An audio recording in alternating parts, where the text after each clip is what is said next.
Being Black in America comes with its challenges.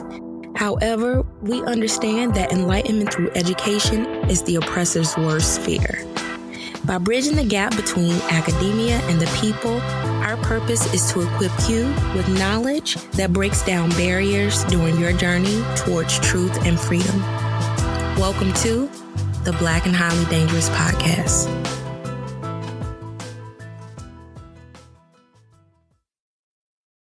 Hey, yo, Daph, what's going on? What's going on? How's your week been? Pretty good. I had some really quick travel over the weekend. It was kind of literally overnight. I went to Baltimore for a family member's graduation, so that was fun, Nice. but just really exhausting because we flew out Friday morning, came back Saturday night. So yeah. Oh, yeah. Was it like high school, college graduation? It was actually medical fellowship in cardiology. So Okay. now is the time where when it comes to med school for residents to graduate and fellows to graduate. And actually Dr. Nicole Sparks, who we had on last year to talk about Black maternal outcome, she actually finished her residency this year and she graduated, I think, a week or two ago. Oh, From nice. her residency. Nice. So congratulations to her. Congratulations, Dr. Sparks. Hey. I think she got the boards this week. So sending positive vibes out to her, so that she passed and she can, be out here in these streets helping us. Yes, major kudos to Black excellence. Mm-hmm. We love it. We love it. I also recently found out that I was selected as a Harvard University Immigration Research Fellow. Okay, that's what's up. Yeah, so that's pretty exciting. Which means I'm gonna be flying some more this fall. So I'll be back in Cambridge every other week. I'll have to fly up there for seminars and stuff like that. But it's my last year. It's worth it. I don't really want to be away from campus, so I'm excited to be back. That's what's up. That's what's up. As long as they don't delay you graduating. Oh no, it should push me through because it's Okay. they help with feedback on dissertation, with the job market, with stuff like that. So it should help facilitate that process. All right, good. Because we trying to get you out of there, Daph. I don't know. I just been thinking to myself, what am I gonna do in my life when I you're not a student no more. I'm not ready for this real world. Yeah, it's coming up. But it's about time. So we call you doctor. I know. Just about everybody from my original Purdue class has graduated. 2 people just defended us on Facebook. So it's almost I'm pretty much one of the last You're people. almost there. There. That's what's up. What's up with you? Nothing. This past weekend, like I said last week, I went to the Afros and Audio first inaugural Black Podcast Festival out there in Brooklyn. How was that? So that was good, man. I moderated a panel on connecting the diaspora through podcasting, which was really fun. It was some really big, Black podcasters out there big time. So it was good to just meet them, network, and just be around a lot of other Black podcasters and see, what gems they drop in and things, how they've, some of them been in the game for 5-6 years. So they just telling us what they went through, their experience, how to plan for certain things. So it was good. Very eye-opening. It was the first one and it was a good turnout for the first one. And what I like they did too is that they apparently had a lot of their ticket buyers bought virtual tickets. So there was a lot of people tuned in that were live streaming and stuff like that. So nice. It's good for the first one. And, I told them we'll be connected for the ones, all the future ones and try to build a partnership with them. But it was a good space to be in for sure. Yeah, we out here. You out there moderating these panels, putting BHD on the map. Putting them on the map. Yes. So yeah, a lot of people liked it. A lot of people I gave a quick background as far as how BHD started and what we're about. And again, we not many people are doing, at least nobody that I knew as they're doing what we do. With the educational perspective and just, putting on scholars, and everybody has their own niche, but we are definitely alone in a lot of ways. Mm-hmm. So that's good. That means we're fulfilling the need out there for these folks. Yeah. But that was fun. Nothing else. I'm trying to think. This week I'll be at I don't know if it's a conference or like a workshop thing all week at Villanova University Mhm. called like Truth and Racial Healing with like 28 other schools. Not really sure exactly what we'll be doing yet, but I'll be out there all this week. So I'll tell y'all what that's about when I get back for next week's episode. Cool. This week, all I have is work. Trying to get these interviews. They're transcribed, but I have to clean them up, and it's so tedious. Yeah, that part is that part is the tedious part for sure. Yeah. But yeah, nothing going on this week. Just looking forward to the debates that are happening, which, later in the episode, we'll just, kind of We'll talk definitely talk about about those. that a little bit, what you should look out for. That's really all I'm looking forward to this week. Yeah, I definitely want to see how these debates go. So I guess let's get into Oh Lord News before we get into the politics and stuff. Okay. Yeah. So for today's episode is kind of the Oh Lord News, full length episode with also us discussing a few serious topics such as like politics and things of that nature. Yeah, let's get into a little Oh Lord News. All right.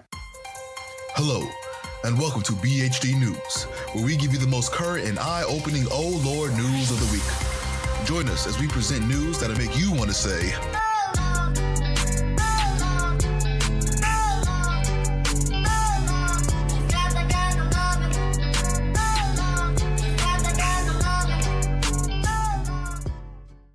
Okay, so speaking of flying, which I do a lot, I am one of those passengers where as soon as I get on the plane, I get in my seat and I immediately fall asleep. Like sometimes I don't even feel us take off. Like I'll wake up in the middle of the flight, like, why are we still on the, tarmac? And I'm like, oh, wow, the flight is halfway over. Well, I'm gonna have to be a little bit more careful because there was an Air Canada passenger who fell asleep on her flight.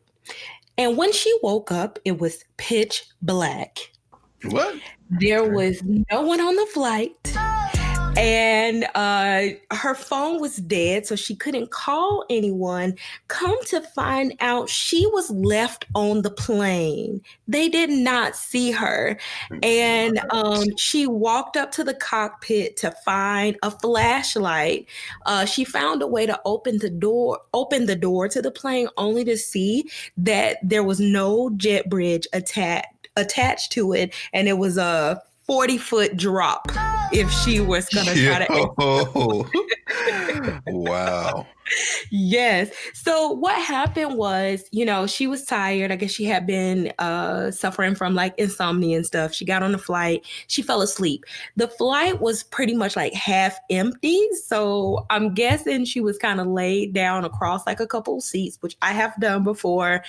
The flight attendants, I guess, did not do a final sweep of the plane. And it was like kind of like docked like way away from like the airport.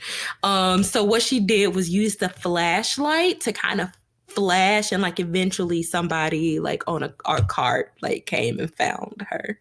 Oh, wow. Okay. Well, that's crazy.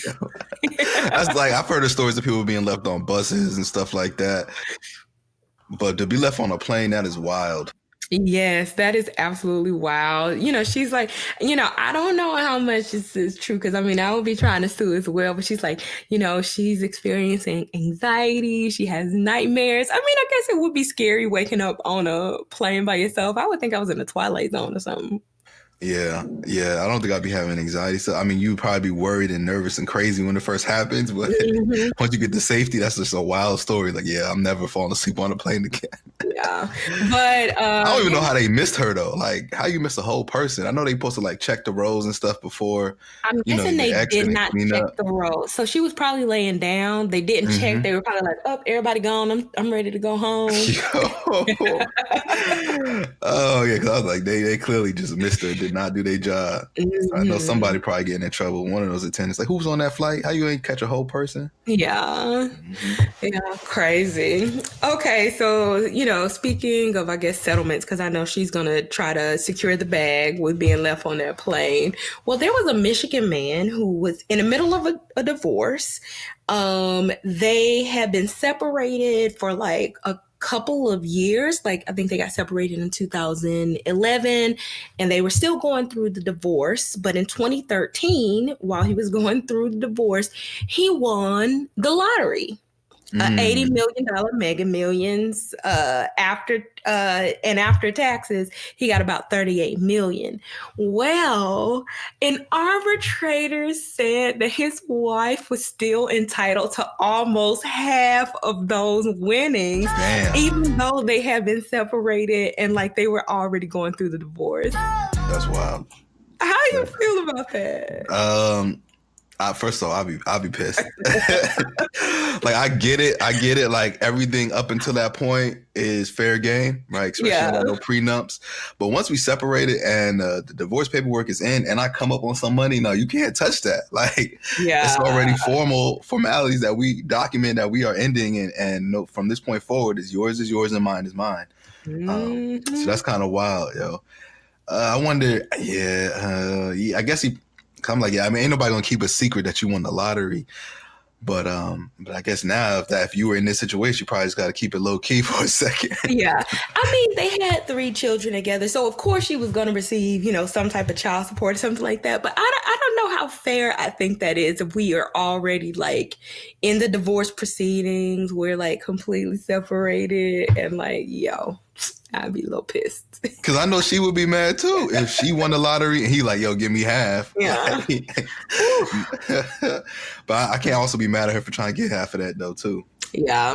But that's so, it be real out here, y'all. But actually, speaking of divorce, this is actually some yes, Lord news or some good news is that, and I think we've mentioned this before, but the divorce rates are declining, especially for people under the age of 55. Interesting. Yeah. So in 2017, the median age at marriage was 27 for women and 29 for men. And I think that might also play into it. The greatest decrease or the divorce rate dropped by 43%. From 47 divorces per 1,000 marriages in 1990 to 27 per 1,000 marriages in 2017. So it was actually, going down. Yeah, that's a kind of a big drop. Yeah. So go us, millennials. They always trying to talk down on us. Yeah, I think a big part of it too. I think a lot of us are definitely getting married later in life compared to our parents' generations. They were definitely getting, a lot of them getting married way earlier than us. Mm-hmm. And some on with shotgun weddings if we be married. You gonna marry my baby. Yeah. Okay, so this is a crazy story. So a Florida city is paying $600,000 in Bitcoins to a hacker who took over their local government computers after an employee clicked on a malicious email link 3 weeks ago. Wow.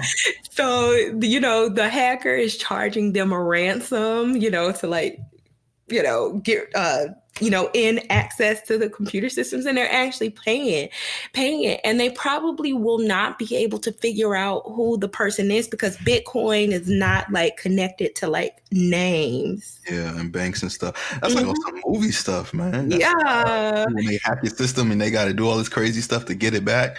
Yeah. And I wonder what whoever the hacker is, they got on the servers, like what kind of information, they were working with or exposed to or is vulnerable. Yeah. They hope to get access to the data encrypted by that. So the hacker encrypted all of their data so they can't get access to it.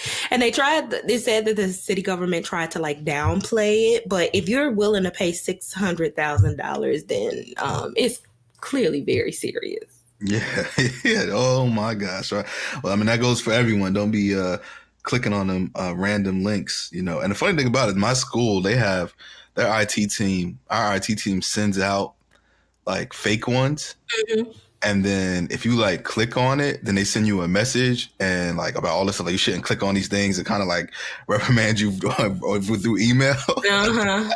That's so funny. I didn't know But about that's that. I clicked on one when good. I first started teaching. When I first Yeah. got here, I was like, "What? Ain't nobody tell you about these fake emails?" Because it was like legit, real, like everything in the subject. It seemed like a legitimate email, and I clicked on it, and clearly it wasn't. And then they got on me in IT. So it's good that if you have in-house people testing your employees like that, so you can tell them like, don't be clicking on stuff, because you don't want to be caught up like this local government. Yeah, you do not.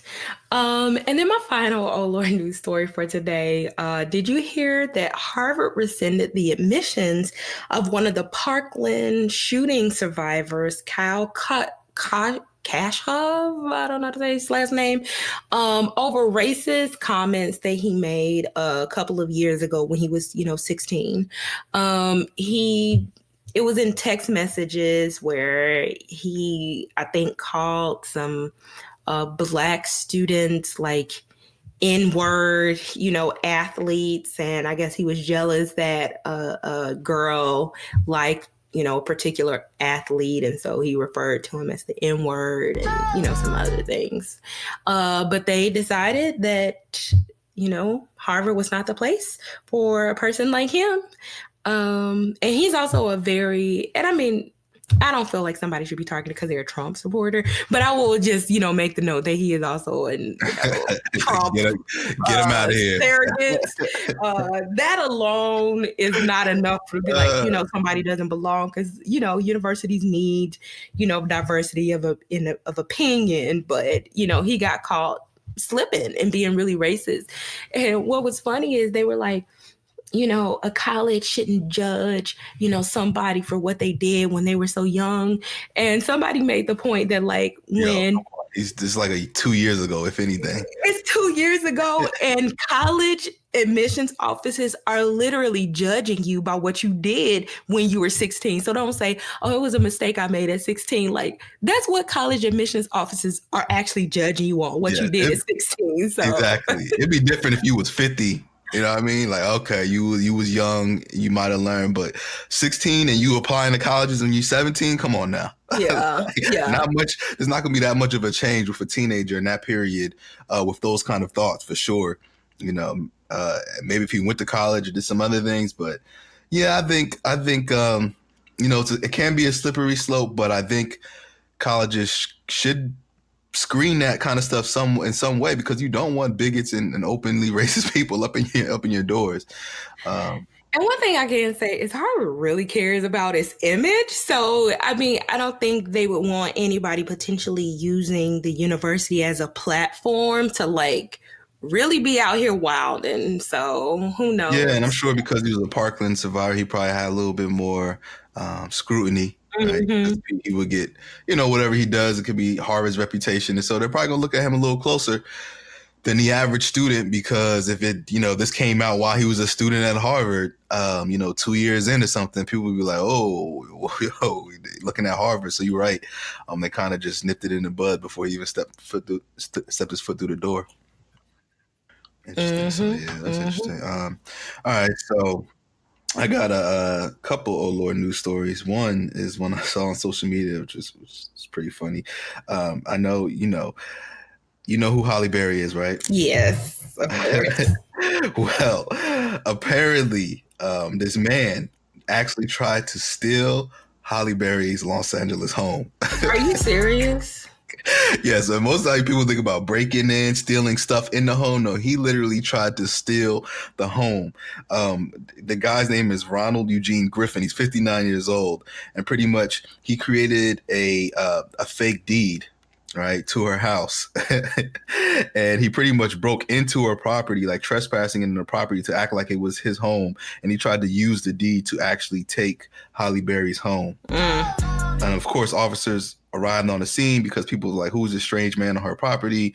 And then he tried to show them the deed. They found that it was fake. And of course, got arrested and charges, all that kind of stuff. But I thought that was a kind of wild story. Like Yeah, who thinks of things like that? somebody, and it's crazy because the way laws work, probably if he was able to squat in there for so long, he probably could have been able to claim it for real. Yeah, probably. You know, if it's a little more legitimate, or if he had a better game plan, at least momentarily, he probably could have had her house for that. I was like, that's wild, man. Trying to steal a whole house. Another old little news stories that I had is, there's been a lot of reporting talking about cell phone usage, especially with millennials and the younger generations, etc. Mm-hmm. Using it too much. So allegedly, and also we know that if you've taken, if you understand things about science, they talk about evolution and how humans and all animals evolve over time. Mm-hmm. Well, now there has been some evidence with some scientists in Australia saying that cell phone usage may begin to cause humans to evolve. I think I know exactly what you're talking about. Like growing something that are. They're saying that with their reports, they're saying that young people are growing horns on their skulls from spending too much time hunched over on their smartphones. Oh my God. One of the reasons I think it's happening. So you're having your smartphone in your hand and your head is down, constantly looking at your smartphone, and it's saying that it's causing these bone spurs in the back of your neck to grow, and there are little mini horns in some of the young folks they found in Australia, which is kind of that is so crazy. Kind of wild. Of course, other scientists have chimed in and said, have been skeptical, but they're saying that yes, being on your cell phone may be a cause, but it's probably not the primary cause. Poor posture, other things can also influence this bone spur and this kind of horn growing, but it's not solely linked to cell phones. But it is a variable in the equation. You know what? I was actually just thinking about that because I was around some kids recently, and it was like all of them were glued to phones. And I actually have just decided that I am going to try to actively detach myself from my phone when I am just like chilling around the house. If I'm out and I need to check email, that's fine. But I kind of want to like disconnect myself because it was really like shocking to see like everybody in the room, everybody just like looking down attached to their phones. Yeah, no, it's wild. It is wild. It's really rare nowadays when I see young kids, and most of them have a phone in their hand, and are socializing with the phones, just always looking at their phones. And it's like, I already know once I have kids, I'm definitely limiting. I want them to go outside, go play, get dirty, climb some trees, whatever it is. Like, this phone will not be your primary form of entertainment. It's good to have them so they can learn how to use them, but I can't have them on them joints all the time. And now I definitely can't have them going no horns out the back of their neck. Right. And just to remind parents, like, people like Steve Jobs, like what's his name? Bill Gates. They did not allow their children to actually use the devices that they developed. Yeah. They severely limited the amount of time that their children could be on electronic devices, and, opted for them to, work with manipulatives, like things that they could manipulate in their hands. So that's, yeah. Yeah, you got to be careful. And I don't know. This is not really an old Lord. I guess it's like a mix of an old Lord story and a Yes Lord story. But have you heard of the woman who was going viral for her earning her PhD? Pretty Pepsi, much with a black name. Pepsi. Because her name, but her real life name is Marijuana Pepsi. And she wrote a dissertation on unique black names in the culture. And so, her achieving her PhD has went viral, probably just because of her name alone, but then also because of the content of her dissertation, which is pretty funny. Like Marijuana Pepsi, that is a wild name. Yeah, it is. I was reading like tweets and stuff about it, and they were like that for the longest, she was like an urban legend. Because so I used to be a teacher, and students, sometimes have interesting names, and you're like, oh, I once had a student named X, or I once had a student named Y, and so like people on Twitter were like, I heard of this name a long time ago, but I thought it was just kind of this urban legend thing. But then when she went viral for her, dissertation, Lord, whew, She says she doesn't smoke or drink soda though. So Yeah. I mean, she says people always tell her change her name, but she's like, no, I'm not going to. And she did, and now she, came up off it. Like that's her dissertation topic, off her life experience, and I'm low key like interested in like kind of see what she wrote about. yeah, what was her thesis? What was she trying to find? What did she find? Because I'm pretty sure some pretty cool trends and patterns with the naming of Black children that she found. Yeah. But kudos to Dr. Pepsi. Dr. Pepsi. His last story it was like two stories combined. It's about police officers. I had to, me always being involved in looking into criminal justice stuff. There was a story that came out I think last week, probably missed it after we recorded, but a police officer by the name of Grayson Fritz, who pretty much is a police officer who was also a pastor. Did you see the story? No. He's a pastor in Knoxville, Tennessee, at the All Scripture Baptist Church, and he pretty much, I'll play a clip of it. But he pretty much, what he did is pretty much preaches whole sermons on pretty much that the government needs to execute gay folk. Oh. Yeah, he just like completely like it's not biblical correct. It's not Christian like, and his sermon is like pretty wild. And in multiple sermons that they have recorded of him going in on the LGBTQIA community and telling them how they need to be put to death because of what they do. I hate homosexuals. You understand me? The purpose of this sermon is to show you that our government, like the police, like the federal government, the police, or what have you, should enforce Leviticus 20:13. The United States government or local government, Knox County government, Tennessee government, should put murderers to death. Right. Should put rapists to death. Amen. Should put kidnappers to death. Amen. Should put adulterers to death. Amen. Should put sodomites to death. Amen. And of course, he's been, fired and taken off the streets. But, I think he might have been a lieutenant or something like that, if I'm correct. But he was a pretty, been in the police department for a while. But it's still really scary to think that officers like him are still on the, police force. And this is why a lot of Black and brown and just people all in the marginalized communities are very fearful of police officers, because guys like him believe these things and are have so much power when they're on the streets with their weapons and all that kind of stuff. Absolutely. That's scary. It's disturbing. And that he even felt comfortable enough to like say these things. Yeah. And I mean, so I don't know. We all have our prejudices and our biases and stuff. And when you're working like for the public good in public service, we have to understand that people are going to come with their own, issues and hang-ups. But the fact that he's not trying to work through them, but advocating something so disgusting and horrible, that's like scary. It is. And so like this even goes along with the story with the Parkland Parkland survivor, school survivor from the shooting. How do you look at Facebook, how Harvard looked at the Facebook? Well, apparently in Philadelphia, 72 Philadelphia police officers have been placed on administrative leave for their Facebook posts and the groups that they were involved in, which were pretty much racist groups, and they put up a lot of racist posts, and so all of them have been placed on administrative leave because of and I think it was an investigation, if I'm correct, by maybe a local news network or something like that, for over a certain span of time, where they've been kind of following the police officers and what they posted, what groups they were part of. They found these 72 to be directly linked to this stuff, and now they are under investigation for their remarks on Facebook. Yeah, I heard about that. Just so ridiculous. But your feelings in your private life are a lot of times reflected in the way you do your job.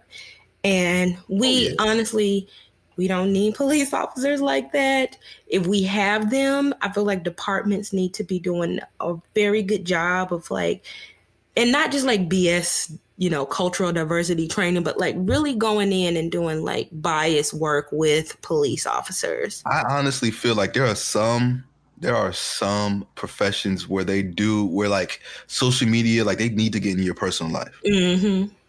If you're going to a profession, I think it should be allowed for them to check your Facebook, check your Instagram, Twitter, or whatever things you post, things you say, because, you know, especially if you're given the power to take someone's life with your discretion and make these decisions, you have to make sure that you are not extremely biased in one way or another. And so you just gotta. They should be, they should be scrutinized in that manner. I think. Yeah. Not all professions, but definitely these. Yeah. These officers for sure. Speaking of that, do you remember the Charles Kinsey case in Florida? He was a caregiver for an autistic man who they were like on the side of the road. The autistic man was like holding a toy truck, and his caregiver, who was Black, was literally laying down with his hands up in the air. Yeah, I remember that. Yeah, and the police officer shot him. The verdict, just came back on that, and he was found negligent, and that was a misdemeanor, but they dismissed all of like the felony charges related to attempted manslaughter and etc. Although every other officer on the scene was like, it's a toy car. Like, what are we doing? Like, they have recordings of that on the radio saying like the man is not holding a gun, and this was the autistic man. The autistic man is holding a toy car, and on video, so they have like police recordings, body worn cameras. When one of his colleagues asked him, "Why did you do that?" he said, "I don't know." Oh my God. So, but he got off easy. Yes, and it's again not uncommon what we see with these police officers, but hopefully over time because there's no way you shoot an innocent man with his hands up on the ground saying like, "Stop, come on!" Like, what else? This is why I say because people are like, "Oh, people." This goes against the narrative. People are just like, "Oh, just follow their instructions, and you'll be fine." What else can you do to not get shot? I am on the ground, laying down on my back with my hands up. And how do you still think I am that threatening? Like, come on, bro. And you're like, anyone can go online. If you, Google Charles Kinsey, you can see the photo. Like, he is literally laying down on his back, legs spread wide, hands up, head up. There is nothing about his position that you could even remotely think is threatening in any way. And he still got away with it. So, yeah. But happy he survived. Yeah, I'm happy he survived for sure. And officers like that need to never be on the streets again. They need to be pushing papers and documents and filing cabinets or whatever it is. Stay in the office, in the cubicles. Yeah, police, if you just want to be in law enforcement, I'm pretty sure they got office jobs. Everybody don't need to be on the street. Yes, I'm sure you get all the benefits and everything that come with it and a badge and all that stuff. Yeah. If that's all you want, you can get a badge too. Just stay behind the desk. Oh, it's crazy. So I guess this next story kind of leads us into getting into some of the politics things we want to talk about. Because we've talked about this before on the podcast, talked about reparations, right? And some of these old white males, man, just still don't get it. And pretty sure you heard the remarks of United States Senator Mitch McConnell. The turtle. He looked like a turtle, don't he? Yeah, he does. Yes, I heard him. So apparently when he was asked about reparations, he said, "I don't think reparations for something that happened 150 years ago from whom none of us currently living are responsible is a good idea." And he said, "We've tried to deal with our original sin of slavery by fighting a civil war, by passing landmark civil rights legislation, and we've even elected an African-American president." Oh, woo! That's our reparations. Oh, yeah. All those years of slavery, we finally got a black man in office who none of y'all liked. But we're done. We moved past that. And that's always that, that's post-racism remarks that a lot of people like to adopt, saying that, post-racial society, that we no longer have these issues because of things like that, which is really scary. And I'm glad to see, if you guys haven't, check out Ta-Nehisi Coates' response to what Mitch McConnell said. Yesterday, when asked about reparations, Senate Majority Leader Mitch McConnell offered a familiar reply. America should not be held liable for something that happened 150 years ago. since none of us currently alive are responsible. This rebuttal proffers a strange theory of governance, that American accounts are somehow bound by the lifetime of its generations. But well into this century, the United States was still paying out pensions to the heirs of Civil War soldiers. We honor treaties that date back some 200 years, despite no one being alive who signed those treaties. Many of us would love to be taxed for the things we are solely and individually responsible for.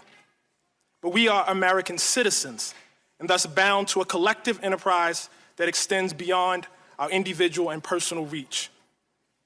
It would seem ridiculous to dispute invocations of the founders or the greatest generation on the basis of a lack of membership in either group.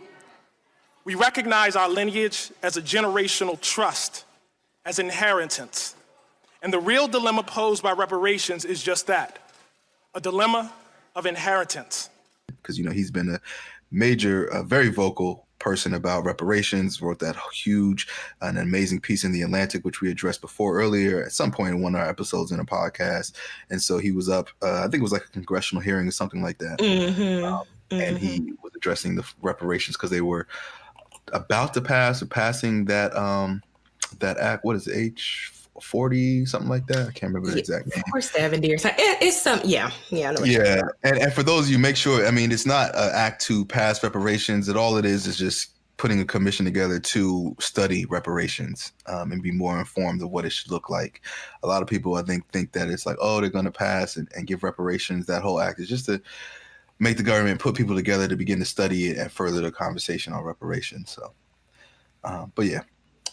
That's where Mitch McConnell. But all right, so let's talk a little bit about some politics and some stories. Well, not a lot of stories, but as maybe you know, maybe you don't know, the first primary Democratic presidential debates will be happening this week. Yes. Actually, tonight, the night that this podcast episode airs, Wednesday night and Thursday night, there will be two, because there are 20 people who are going to be on this. It's going to be wild. I'm just really interested to see how they play that out. So there's going to be 10 people on each debate each night. I think the debates are from 9 p.m. to 11 p.m. on both nights, Wednesday and Thursday. So make sure you tune in, because, next week's episode, we're definitely going to talk about our overview and viewpoints of what we think about the debates and who killed it, who didn't kill it, etc. Yeah. So what are your thoughts going into this, Dad?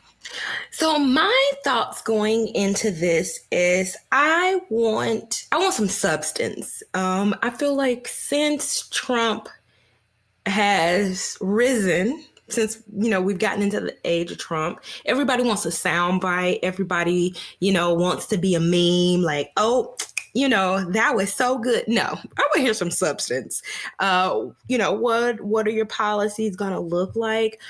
So on the first night, we got Bill de Blasio, Tim Ryan, Julian Castro, Cory Booker, Elizabeth Warren, Beto, Amy Klobuchar, Tulsi Gillibrand, Jay Inslee, John Delaney. And on the second night, some big names too. You got the Bernie Sanders, Kamala Harris, Joe Biden, Chrissy Gillibrand, a lot of people, a lot of good names in there. And so, I'm looking to see who's going to stand out. I already feel like Elizabeth Warren is going to stand out. It should be no secret by now that I, really kind of like her. So I'm really kind of looking to see night 2 to see who really captures my attention. I feel like there are a lot of people who like Joe Biden because he has the name recognition. He was the VP. But a lot of people have been coming after him lately. So I think that's going to be a very interesting night. It's going to be very interesting. Yeah, the second night lineup has, I think, more of the big timers, which people, the Biden, the Sanders, and Kamala Harris, and even Buttigieg. Like, I think that one is going to be, because they're going to all have to. I'm glad they put them all together, because they're going to have to really go toe to toe. Warren, even though she's in the first one, she's kind of, I mean, Castro's pretty big. And, you know, maybe you can debate about Booker and Klobuchar and them, but, you know, Warren is kind of the bigger one there. It'd be interesting if she was in that second night with the rest of them to see how they go toe to toe to each other. But that second night is the one I'm like, okay, I'm really tuning in. Like Biden, Sanders, Harris, you know, Buttigieg. Okay, this is gonna be a good debate. But yeah, I'm with you. I don't want all this Trump. We know what Trump is about. We all want him out of office. You do not have to remind us why he needs to be out of office and his terrible policies and what he's doing. Just tell us what you're trying to do. Right. Tell us what you, and I think, you know, at the moment, I think Warren to me has been doing the best at that. And so I think policy wise, everybody's going to have to step their game up who she's going against. But we'll see. I think I'm looking forward to it. But that's one of the key things, policy. And I think there's going to be a couple people who are going to sneak up. This is always a time where, you know, people who are kind of been in the background in the shadows can make their mark with some quotables or some statements or how they go up there on the stage. And I think Tulsi Gabbard from Hawaii, representative, I think people might tune into her because she hasn't getting a lot of headlines, but she is a woman of color as well. Yeah. And I think people, you know, just naturally going to be like, oh, who's this? Yeah. And probably listen to what she has to say. So I'll be curious. And I think it's also interesting too, because I think the people who are, I guess, the underdogs can somewhat steal the show because there's not a lot. They don't have a lot of light on them. And you already have so much to go off of the names of like a Sanders, a Harris, a Biden, right? To like counteract what they're going to say or hold policies against them while you're kind of fresh in the game. And they're probably not going to have as much of a blueprint against you. Because I'm pretty sure that Biden, Sanders, Harris, all of them, Buttigieg are ready to go at each other. And I'm not really prepping for the small fish, if you will. Yeah. So I hope they don't get caught off guard, but they may with something if they're not on their P's and Q's. And that was kind of the thing. So we have to remember that even when Obama won, he was not the front runner. He was not at all. Came from behind. So, you know, there are some names out there, but there might be somebody that surprises us. And I'm okay with that. As long as the people are excited and it's somebody that will motivate people to go out there and vote, baby, it does not have to be one of these big names that are already out here. Like, because it's about the policies. And I also seeing how indifferent people were to Hillary Clinton in 2016, I do want it to be somebody that most of us can rally around and then not be like this divisive thing. So, you know, bring your A game. And I think I just realized I'd mixed up Tulsi Gabbard's name with Christy Gillibrand. I think I might have said like Gillibrand's last name for Tulsi's first name or something like that. No, you said it right. Okay. I was just thinking about that. But yeah. So I just feel like people really need to read up on issues, you know, climate change, immigration, trade, healthcare, Medicare for all, like get informed about these policies so that before any candidate sells you on what they have, you have already developed your own opinion about these things. And I think that's one way to like go in and being prepared for the debate. Yeah, I agree. And I think, you know, with 10 people, we're not sure. Nobody knows yet what topics they're going to address. So with 10 people, I doubt they're going to be able to address that many when you have like 4 or 5. So they're touch on some big ones, but I would like to see them throw some wild cards in there. Yeah. Like things like reparations, you know, things that are a little bit more race specific or race related. To put them all on the spot and let's see who says what when you're up there, right? Because then we, you know, it'll just be interesting to see who's committed to it and who's not, and that's where people make, you know, their mark on this. So yeah, I think in the first debate, I'll keep my eyes on somebody like Tulsi, and I think I think people may, again, tune in. I'm just looking at people of color who are going to be in his debates, and I'm looking at maybe, entrepreneur Andrew Yang up there. Yeah. Hey, look, who is this? And his whole, thing about getting people $1,000 a month. Yeah. Yeah. Might pique some people too. Of course, he's going to say a lot more, but I think people are going to be curious to see who these other folks are, and so they'll be that little bit of time they have. It'll be good to see what they say and how they hold up. Mm-hmm. Have I ever discussed this website called isidewith.com? Nah, I never heard about that. Okay, so it is a website to where you take a quiz and it asks you about like all types of issues from again, trade to immigration to abortion to climate change, like every particular issue. And like it even like if they ask you a question, you can click to ask for more information so that you can make a more informed opinion. And then based on how you answer that, they will actually rank the candidates and see how well you match with like any particular candidate. So it's just kind of like, you might be like a 90% match with one candidate and like a 70% match with another candidate based on what your positions are and what their espoused positions are. And I have done it. It's funny because a lot of the Democratic candidates I'm like a 90% with. So it's just kind of like, okay, I might listen to this person a little bit more closely because they didn't have name recognition. So I hadn't really been paying attention to them. But like, wow, they clearly overlap a lot with my views. So let me pay a little bit more attention to them. So it's a really cool website. No, yeah, definitely. We should, we'll put the link down for that so then people can play with it. At least maybe organize your thoughts and on the things that matter and see who's saying what before tonight's debate. And that'll help you, sift through some things. So yeah, let's do that. That'll be cool. And I'll play around with it too to see who you match with. Yeah. Anything I match with. Yeah. It's so interesting. And yeah, you should do it. But I like it because it just helps you organize your thoughts because sometimes you think you might be more closely aligned to somebody and you aren't. Like, yeah. I'm not at all very aligned with Joe Biden. You know what I'm saying? It's not like it's like off. It's not like it's like 20%, but it's just kind of like, some candidates I'm aligned like with like 90, 95%. And I think his was probably around like maybe 60 or 70. And that's like wild because people might not even realize it because they're just going based on name. Okay. Yeah. Yeah, that's true.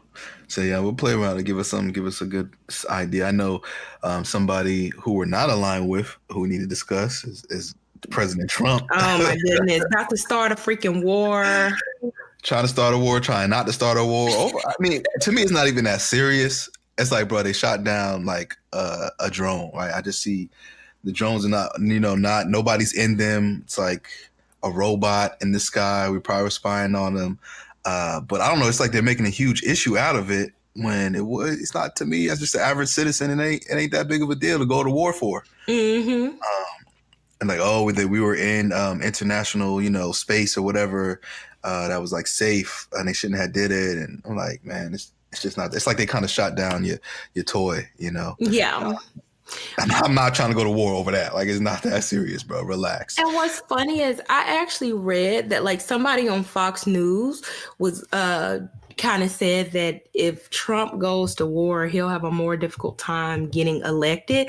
And out of all of the, advice he had about like, doing a strike against Iran, that the threat of him not getting reelected was what kind of like scared him off from like, to pull back. Yeah. Wow. That's wild. It doesn't surprise me. Like, again, nobody wants to go to war for real. It's not even that serious.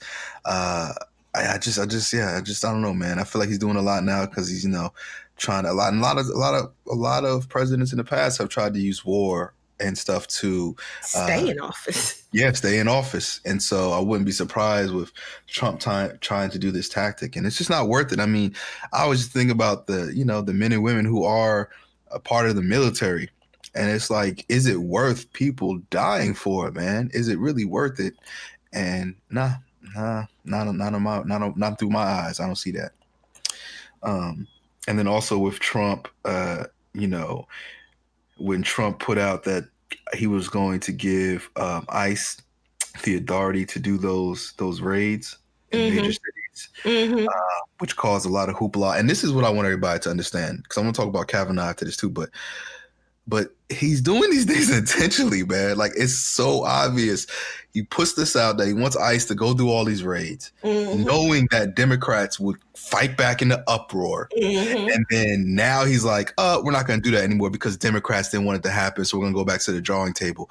Like, he probably never was going to do that anyway. He wants to seem like he's compromising and negotiating now with Democrats to help improve his image and his ratings. Like that's like, I don't know. So he's playing the game with everybody, man. And I mean, it's people's lives when you talk about ICE and the anxiety and worries that he probably caused a lot of people who are from immigrant families for no reason, just to gain some political weight. The Democrats falling right into the trap of all the hoopla and getting back on him. And then he countered. I mean, that was a very smart move. And I don't know if a lot of people are going to see that. Like, that narrative he's spinning now is like, well, because the Democrats are upset, we're going to talk about it. Yeah, it's just really bothering me because it's just like political pawn, like, you know, people are becoming political pawns, and it's just a lot of posturing going on. And to me, it's just kind of like, you don't know what you're doing. Like, that's how it reads to me. Like, you just don't know what you're doing. You're making very rash decisions, and you need somebody to inform you, and then, you know, you kind of pull back. But I'm pretty sure his own supporters be like, yeah, he's compromising. But I just see it as somebody that is just incompetent, and people are informing him that, like, yo, you can't really do that. I mean, that's I mean, like, again, I think this move was strategic. I think he knew what was going to happen from the start to finish. It was just too, within a week. It was last week. You know, last Sunday he's saying they're going to have the raids, and then now he's saying we're not going to have the raids within that week, the day he's supposed to have them, because Democrats were upset. He wasn't trying to do that at all, because that would have just made him look bad. He's already under, you know, people already getting on him for all the immigration stuff. So now all of a sudden nobody's doing anything, and all of a sudden he's going to be like, okay, let's raid everyone, you know, and for what? He knew it's just too strategic, and everybody just don't fall for the okie doke, right? Trump he was not going to do that. He's not trying to negotiate with the Democrats, and the Democrats just got to be a little bit more. They got to play a little bit more chess as well. Like, you got to see some things. Let if they would have not said anything. I know it would have been tough to do, right? Because I mean, how they feel, but if they would have not said anything, I wonder how that would have like destroyed Trump's plan. Right? Because he would have shot himself in the foot.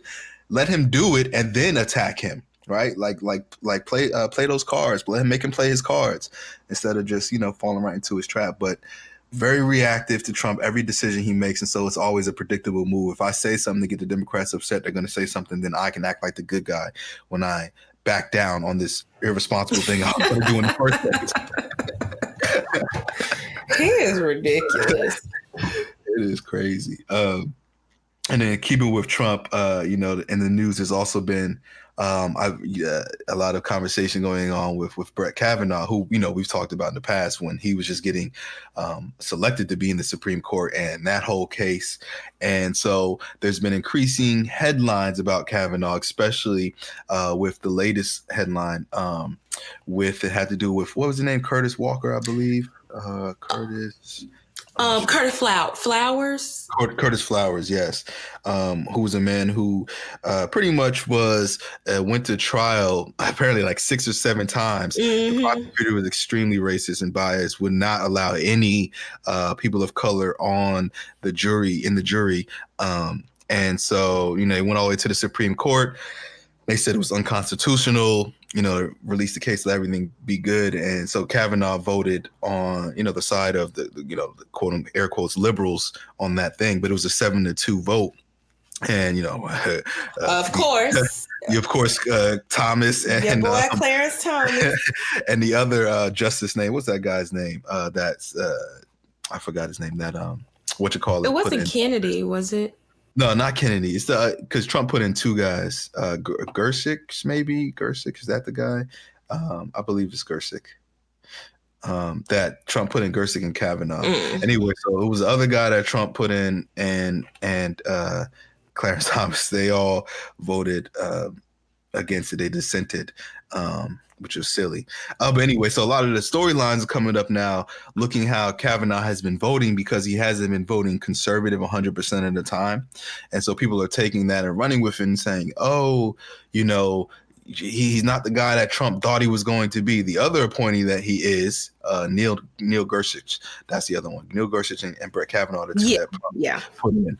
And so Gorsuch has been pretty much, you know, homies with Clarence Thomas this entire time. I mean, they've been like the only two always dissenting on like every decision. And so Kavanaugh has been, you know, on the reasonable side of things. But what I fear is that when people take this narrative, because Kavanaugh, I think, is doing that intentionally because of all he went through to get in office. Yeah.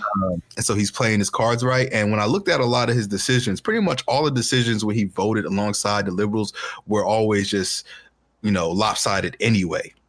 Right. I mean, there was no way that the conservative perspective was going to win. And so he just jumped on that bandwagon all the times. But what I've been noticing is that with all of the close votes, the 5-4 votes, he's always been voting conservatively. So that's the thing you got to pay attention to, because when they're trying to get things up like Roe v. Wade and stuff like that, and if it's a close vote, he's going to go with the conservative side. But when it's lopsided, he doesn't mind going with the liberals because conservatives are going to lose anyway, and it lets him play both sides like that. But what we need to pay attention to as citizens is those close votes. And Kavanaugh has not been voting in favor of the liberals or on the side with those things. So I wanted to mention that. Yeah, I agree. I feel like he's playing it safe right now. And then when it comes time for some real deal Holyfield cases that we're really going to be looking out for, he's going to vote exactly like we would have expected him to. So that's why I just want to mention, because I don't want people getting surprised, you know, and being like, oh, well, he's voted on the liberal side, so, you know, he can be a wild card. We don't know which way he's going to go. We know which way he's going to go when it gets down to those close decisions. So we just got to keep that stuff in mind and make sure that some of these things like Roe v. Wade don't even make it to the Supreme Court because they don't even need to. And hopefully they just shut that down immediately. Yeah, agreed. But anything else in politics we got?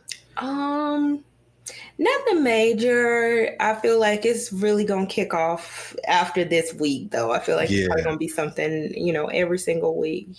So we'll hold off on any more political conversations until next week after the debates, because I'm sure we'll have a lot to talk about. I'm gonna be watching. I'm gonna have my notepad ready, take some notes so I don't forget anything that I want to bring back to the podcast, because it's gonna be a lot to share. Who surprised us, who we think did well, who didn't do well, you know, who bombed, whatever. You know, I'll be watching all this, and I'm sure I'll try. Maybe I'll live tweet during the BHD. I was thinking the same thing. Yes, because I mean that's a long time. Let's entertain each other. Yeah. So follow BHD Podcast if you haven't on Twitter, and then we'll tweet along with everyone and see what's going on and our viewpoints on what's popping with the debates. Other than that, really quickly, I had to mention this because I forgot to mention earlier, and it's, you know, kind of a good note, because were you always a fan of Space Jam, Dav? Oh, yeah. As a child, I enjoyed Space Jam. Okay. Well, you know, LeBron is bringing back Space Jam 2. Oh, wow. No, I didn't know that. Yeah. It's been in the works for like, I'm going to say at least 5 years. But they finally got a cast together of NBA players who will be taking part in this new generation Space Jam. Was there anybody, you know, of course, LeBron James is going to serve as like the Michael Jordan character in this one. But what other NBA characters, maybe off the top of your head, you think you may want to see in this film? I mean, because he's such a good guy, like Steph Curry. Who else? I mean, Dwayne Wade kind of old, but I mean, I guess he would still be. I mean, he's not like. Yeah, he's kind of like in the middle between like the, you know, I'm about to retire type thing. Yeah. I think, what's his name? He's injured now, but he's on Golden State. And I was kind of mad he switched to Golden State. Kevin Durant? Yeah, Kevin Durant. Okay. So yeah, people like that. What about you? Well, I know who's in it now, so it won't even be fair. But yeah, I would want to see. Well, let me tell you who's in it first, and then tell you who I want to see. So right now, reporting who they have in it is Klay Thompson, Okay, Damian Lillard, Anthony Davis are the NBA players right now that are pretty much going to, of course, LeBron James.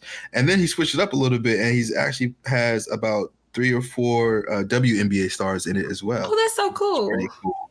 I know the one young woman from Notre Dame who also has a sister. I think they pronounce the name Ogwumike, Nika and Chiny. They're both going to be in it as well, as long as with Deanna Taurasi and those are the 3 WNBA players I have. And they said there's another one, but they don't have the name up. So that's pretty cool too, that it's not going to just be the NBA players. So right now, Damian Lillard, Klay Thompson, Anthony Davis. I definitely would like to see what's his name? Blake Griffin. I just feel like he's pretty good. Like his commercials and stuff, pretty funny. He's a pretty good actor. You know who I would have wanted to see? What's the one he always plays in those little Allstate commercials? Oh, Chris Paul. Yeah, that would have been a good one too. Which, yeah, I'm very surprised. I know him and LeBron are boys. Yeah, I don't see it in this report I'm looking at. But that would have been cool to see Chris Paul in there too. And who else is always in the commercials? But yeah, Chris Paul is a definitely good one. There was somebody else in Blake Griffin. And then, what's his name? I mean, he had a whole movie called Uncle Drew. Kyrie Irving. Oh, okay. With his stuff. So it's in the works, and I believe, if I'm not correct, Ryan Coogler will be serving as a producer on the film as well. Mm-hmm. So that's good. Yeah, so that means it's probably gonna be good. Yeah, and Ryan Coogler does a lot of the great Black movies of this generation so far. Yeah, director. So with him doing it, it's gonna be legit, and I think it'll be fun to watch. So anyway. That's the final report I'll leave everybody with. Get ready for Space Jam 2. Keep your eyes on that, but definitely more importantly, just tune into these debates this week, and then we'll catch up with y'all next week, and then tell you our views and see what's up. And definitely hit us up too. What you think, what you're thinking about the debates on Instagram, Twitter, whatever, and then we'll include that into our discussion when we talk about it next week. Absolutely. All right, cool. As always, follow us on social media, especially this week, since we'll be live tweeting the debates. At BHD Podcast is our handle, and all social media, Facebook, Twitter, Instagram. Go to the website, www.blackandhighlydangerous.com, to keep with all our latest content. Review and rate us on iTunes if you haven't did that already. That's very helpful for us. And other than that, share us with your friends, share us with your family, share us with your enemies. And as always, continue to be the oppressor's worst fear. If you're interested in continuing this and other conversations, visit our website, blackandhighlydangerous.com, to subscribe to our email list, suggest topics, and participate in our discussion forums. Follow us on Twitter, Instagram, and Facebook at BHD Podcast. And please don't forget to subscribe and rate our podcast on your favorite platform. And as always, continue to be the oppressor's worst fear.